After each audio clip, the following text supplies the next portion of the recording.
Commissaire Thomas Boudot, bonsoir. Bonsoir. À nouveau, merci d'être venu donc sur ce plateau. Lorsqu'on pense police scientifique, on pense forcément à différentes séries de télé. Aujourd'hui, c'est devenu très à la mode, à la police scientifique. Est-ce qu'on est près de la réalité ou est-ce que c'est plutôt du domaine du fantasme? On va juste donner la parole aux Saint-Quentinois et vous pourrez ensuite nous répondre. Non.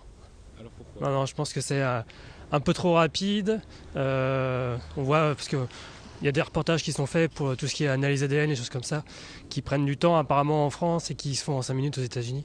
Donc tout est un peu accéléré, il y a plus de technologie aussi, je pense. Non, ça n'a rien à voir. Hein. Ça n'a rien à voir. Pourquoi selon vous? Là-bas, ça va tellement vite, quoi. Une empreinte dans la journée long, alors qu'ici en France, ça peut prendre 1 mois, 2 mois. Ça serait trop beau, quoi, en fait. Hein. Je pense pas qu'on puisse faire des enquêtes et puis les déficeler avec des moyens. Certes, on a des moyens, mais pas autant. Là, c'est comme de la fiction. Ça reste quand même dans le domaine de la fiction, ouais, plutôt. Alors, fiction ou réalité? Écoutez, moi je ne dirais pas que c'est de la fiction, puisque précisément mon service qui est en charge de la police technique et scientifique sur le département des Yvelines a des moyens très importants. Donc effectivement, quand on regarde les séries télévisées, on peut se dire qu'on est peut-être des fois un peu éloigné. Pour autant, il est clair qu'en matière d'empreintes génétiques et d'empreintes papillaires, on arrive à avoir des résultats qui n'ont pas à nous faire rougir par rapport à ce qui se fait outre-Manche. Et quand vous voyez justement toutes ces différentes séries télé, juste pour conclure sur ça, parce que c'est vrai qu'effectivement ça intéresse beaucoup les gens qui regardent ces séries, quand on voit les audiences réalisées, comment vous expliquez tout cet intérêt autour de toutes ces méthodes scientifiques appliquées dans la police? Parce qu'effectivement, c'est entre le scientifique et puis aussi l'enquête de police, donc forcément ça passionne les gens.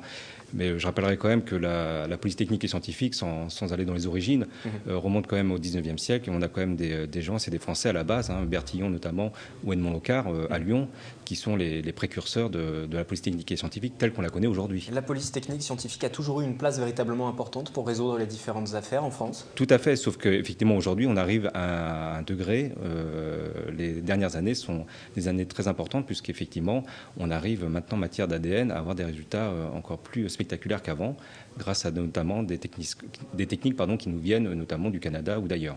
Depuis le milieu des années 90 à peu près, où véritablement tout à fait. ne serait-ce que Voilà. pour le département des Yvelines, cette Voilà. police technique scientifique a un rôle prépondérant. Tout à fait. Donc les fichiers, on a 2 fichiers. Hein.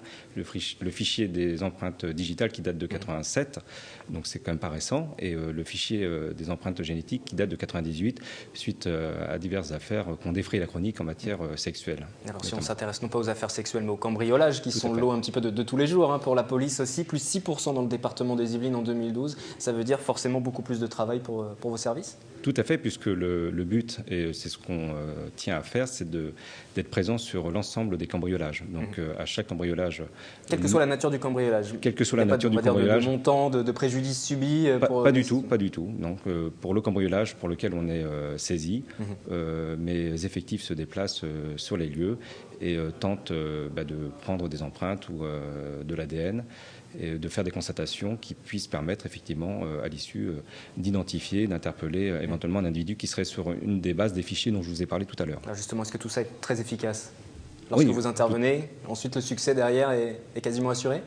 Le succès n'est pas assuré à 100% bien sûr. Pour autant, comme a pu le dire mon directeur dans votre reportage, sur les affaires de cambriolage élucidées, 50% sont attribués à la PTS, à la police technique et scientifique. Donc c'est pas rien, même si effectivement on espère augmenter ce chiffre à 60-70%. Et ce reportage que vous avez mentionné, qui est déjà diffusé sur notre antenne, je vous propose de le retrouver à présent. C'est la semaine dernière que vous avez ouvert vos services à la presse pour présenter justement vos différentes techniques d'intervention. Reportage de Valérie Auribeau. Pour la seconde année consécutive, le nombre de cambriolages a augmenté, plus 6% en 2012 dans les Yvelines. Certes, le chiffre de plus de 18% de hausse de 2011 a baissé, mais la progression demeure. Pour répondre à ces infractions, l'accent est mis sur la police technique et scientifique.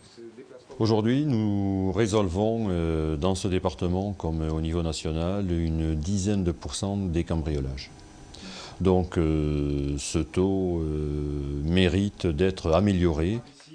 68 policiers polyvalents et formés sont désormais dévolus en partie à cette tâche. En amont, ces policiers signalisent les individus mis en cause dans un fait de délinquance. Les empreintes sont archivées dans les fichiers de la police. Sur les lieux des infractions, les agents prélèvent les traces éventuelles laissées par les auteurs afin de comparer ces indices avec les données archivées. Traces ADN, papillaires, empreintes, sur place, rien n'est négligé. La première mission, c'est la protection des traces et indices. La deuxième étape, très importante, c'est la fixation des lieux au moyen de photographie. Les indices biologiques récoltés sont protégés afin d'être ultérieurement examinés. Pour 100 auteurs identifiés, 50 le sont grâce à la police technique et scientifique, 35 grâce à un témoin, 15% grâce à l'enquête. Rappelons que la prévention reste la meilleure des protections. Fermer portes et fenêtres en partant, si possible faire installer une alarme et prévenir le commissariat ou la gendarmerie en cas de départ prolongé. On l'a entendu dans ce reportage, peut-être la phrase clé, c'est « rien n'est négligé par vos services ». Ça veut dire qu'une intervention est très longue? Elle prend du temps, effectivement, pour qu'on puisse, en fonction des pièces qui ont pu être visitées dans l'appartement ou dans la maison, se donner le maximum de chances de retrouver des traces. Pour autant, quand bien même on a des traces, ça ne veut pas dire forcément que ce sont les traces des auteurs du cambriolage. Ça peut être aussi, comme on a pu l'expliquer dans le reportage, aussi des familiers, c'est-à-dire des gens qui habitent la maison ou des amis.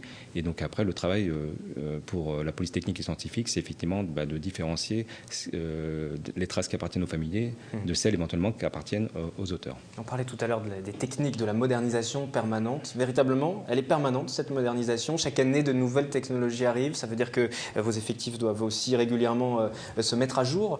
Tout à fait.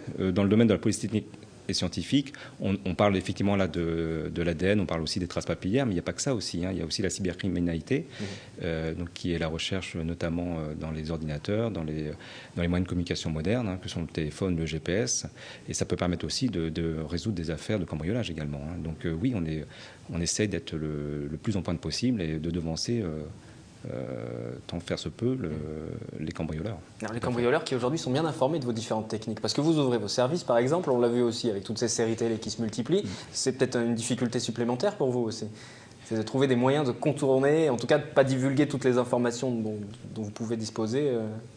La campagne de communication à l'initiative de notre directeur a une double vertu en fait. La première des vertus, effectivement, elle est préventive, parce qu'au-delà de montrer nos techniques... une part de dissuasion aussi. Voilà, pour montrer aux cambrioleurs, on vous prévient, on sait faire. Préventivement déjà au niveau des victimes, parce qu'on a parlé de l'appel 17 qui est très important, mais il n'y a pas que l'appel 17, il y a aussi le fait de dire, parce que la plupart des cambriolages se passent en journée, et sur des tranches horaires vraiment très courtes, c'est-à-dire c'est la femme ou l'homme qui part accompagner ses enfants, qui part 10 minutes et qui ne ferme pas sa porte à clé, qui ne ferme pas ses volets, qui va chercher du pain. Voilà. Faut prendre toutes les précautions. La prévention, elle est là déjà. Voilà, tout à fait. Et la dissuasion, effectivement, de montrer aussi aux cambrioleurs que, effectivement, nous sommes aussi réactifs vis-à-vis de ces nouveaux phénomènes. Il y a des moments où, sur des interventions, vous vous dites, voilà, là, on a touché le maximum. On n'a pas les techniques suffisantes pour nous permettre d'avancer plus. Il faudra encore développer autre chose. Ça arrive quelquefois? Toujours, parce qu'on essaye toujours d'être de plus en plus performant. Et effectivement, le matériel arrive petit à petit dans les services. Mais oui, c'est une question récurrente, puisqu'effectivement, comme vous le savez, les délinquants aussi ont des techniques et souvent on change régulièrement pour éviter qu'on les piste. Lorsque la police technique scientifique intervient, c'est un coût important? Parce que vous disiez, vous intervenez sur les cambriolages, dès que vous êtes sollicité, vous intervenez, mais derrière, il y a un coût également. Oui, le coût, en fait, n'est pas forcément chiffrable vraiment, puisque, effectivement, à chaque fois qu'on se déplace, on appelle ça, vous avez vu sur le reportage, des écouvillons. Donc ça, c'est des choses qui valent quelques centimes d'euros. Mais effectivement, multiplié au nombre de déplacements et d'écouvillons, effectivement, ça peut représenter une somme, mais qui, de toute façon, est tout à fait prise en compte et en considération dans la gestion d'un service comme le mien. Petit rappel, combien de personnes dans votre service, justement? Alors oui, dans votre reportage, vous parliez de 68 polyvalents. En fait, non, c'est pas vraiment ça. On a 68 spécialistes dans mon service. Et vous avez, puisqu'il y a 2200 policiers dans le département des Yvelines, vous avez 280 personnes qu'on appelle polyvalents qui, effectivement, tous les jours peuvent œuvrer dans leur quotidien. Qui maîtrisent les techniques pour intervenir. Tout à fait. On fait une formation d'une semaine sur cette thématique-là. Je voudrais juste, pour conclure, qu'on s'arrête sur l'ouverture récente d'un laboratoire d'analyse physico-chimique. C'est l'une des dernières innovations, dernière nouveauté de cette police technique et scientifique dans le département des Yvelines? Tout à fait. C'est à Poissy. C'est à Poissy. On en a d'autres également aussi sur Rambouillet et Mantes, mais le dernier en date est le plus performant, le plus actuel, est effectivement celui de Poissy, où effectivement on peut, à l'aide de la ninédrine notamment et d'autres procédés physico-chimiques, faire des relevés sur n'importe quel support. Merci d'être venu nous présenter vos services. Commissaire Thomas Boudot, donc cette présentation de la police scientifique des Yvelines, technique scientifique des Yvelines, qui est très sollicitée, on le disait, avec cette hausse des cambriolages. Mais la meilleure des préventions, bien évidemment, pour éviter le cambriolage, c'est de bien fermer la porte. Déjà, exactement, quand on va déposer les enfants. Et de faire le 17. Et de faire le 17 ensuite. Merci d'être venu nous présenter vos services. Le 7-8 Sport, nouvelle édition à suivre dans moins de 4 minutes. Juste après ce reportage consacré à la maison médicale de garde de Montigny. Elle fête ses 10 ans. Nous vous l'avions présenté il y a quelques semaines. Mais nous avons voulu savoir quelle était sa fréquentation. Je vous rappelle le principe. Les soirs et les week-ends, après un appel au centre 15, vous pouvez être dirigé vers ce groupement de médecins installé donc à Saint-Quentin en Yvelines. Ils sont une dizaine sur place à se relayer. Catherine Zulato, Patrick Jacques de Dixmude les ont rencontrés. Dimanche, il est 16h. Le docteur Villiers vient démarrer sa garde à la maison médicale de Montigny.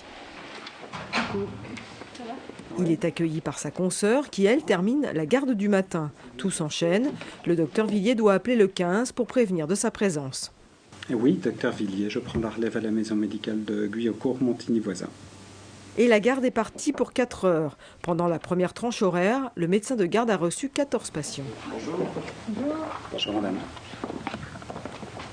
Il s'agit de la médecine générale pressée, il ne s'agit pas de l'urgence vitale, il ne s'agit pas non plus de faire le certificat médical sportif. Il s'agit d'assurer la permanence des soins pour un certain nombre de pathologies dont il est préférable qu'elles n'attendent pas, ou alors pour des situations pour lesquelles il est besoin d'un avis médical pour savoir s'il faut aller à l'hôpital par exemple. La maison médicale de Montigny-le-Bretonneux existe depuis 10 ans. Tout le monde peut y accéder après une régulation assurée par le 15 qui donne le code d'accès. Le secteur couvre notamment Montigny, Guyancourt et voisins. L'idée est née d'une volonté de médecins de se regrouper pour assurer une permanence de soins en dehors des horaires d'ouverture des cabinets médicaux classiques, c'est-à-dire le soir, le week-end et les jours fériés. 45 médecins adhèrent à ce réseau. L'idée, c'est qu'il y a plein de gens qui vont à l'hôpital aujourd'hui qui n'ont pas à y aller. Alors, ils y vont pour des pathologies bénignes, ils y vont souvent parce qu'il y a une dispense d'avance de frais, hein, ça c'est clair. Ils y vont parce qu'ils pensent qu'on va leur faire plein d'examens. Comme c'est l'hôpital, on fait plein d'examens, ça coûte une fortune, ce sont souvent des choses qui ne sont pas nécessaires. En 2012, la maison médicale a traité plus de 4000 actes pour seulement une quarantaine d'hospitalisations. Philippe Velay souffre de fièvre et de courbatures. Il est venu accompagné de son épouse. Je me suis dit que ça ne nécessitait pas vraiment les urgences, mais qu'il fallait qu'il voie un médecin. Donc du coup, quand j'ai regardé sur Internet et que j'ai vu que c'était à côté, j'ai été rassurée. L'hôpital, avec le temps d'attente, avec le trajet, surtout si on a un enfant malade, et c'est vraiment pratique. La maison médicalisée, c'est sécurisé, c'est à 2 pas de chez nous, on habite à Montigny. La formule fait donc ses preuves. Elle permet de désengorger les urgences médicales et le ministère de la Santé verrait d'un bon œil que ce système de maison médicale soit étendu à d'autres communes alentours, jusqu'à Versailles. Et cela, les médecins n'y sont pas favorables.